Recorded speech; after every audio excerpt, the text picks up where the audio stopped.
Sot kemi të ftuar një tjetër autor, një tjetër figurë të letërsisë dhe të krijimtarisë artistike. Në studio bashkë me mua për një bisedë është poeti dhe prozatori Ramadan Braka. Ramadan, mirëmbroma dhe mirë se keni ardhur në emisionin poetikun. Uroj edhe juve për emisionin.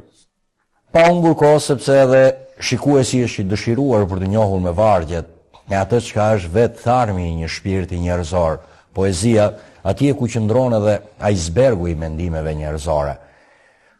Së pari, për të njohur njëkohësisht dhe shikuesin, si u gjetët në rrugën e letërsisë? Qysh ju? Qysh në fillimet e mia në shkollë, kam patur fatin e madh të kem një mësuese nga Elbasani Tallandyshe se në Logja. Nuk e di ku është sot e si është, për tërë jetën, jo vetëm unë, për gjithë se sa i besoj janë si unë, e nderoj. Dhe isha në klasën e tretë, kur më dha një libër rus, Kopshti i Qershive, që nuk ishte për moshën time. Po ato libra ishin. Dhe masa kohë filloi të vinte në fshatin tonë në Cakra, dhe revista, gazeta Pionieri. E lexoja dhe gazetë shumë e njohur për atë kohë, apo jo? Shumë e njohur. Dhe gjatë kohës që lexoja, shikoja edhe poezitë e moshatarëve të mi, tentova dhe unë, dhe s'më kujtohet ishte një strofë e botur tek ajo, apo ishte emri im që kujtoj si njëri që kisha dërguar për revistën. E kështu fillova të peqja edhe të rendja pas librave, për fëmijë nuk ishte.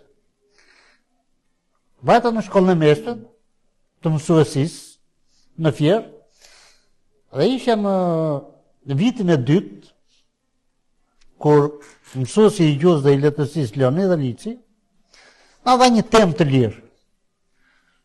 Mua po më duke i vetjes që kur do të bëhe me një kush e di se çfarë dhe përfitirimi im me e frashë pas klisit, nëse unë e vendosa veten time në malin e Çakrën dhe kisha përballa të fushën, ka erat e jugut, valvite i gruri.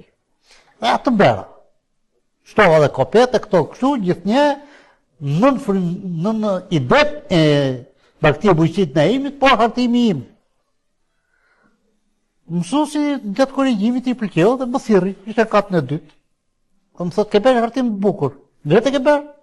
Po të ishim vetë, se s'kisha se si të kisha të tjerë. Po si kur ta botojmë në gazetën Zëri i Nisë, dakord të më? Të mishë pranova dhe ishte kënaqësi e madhe.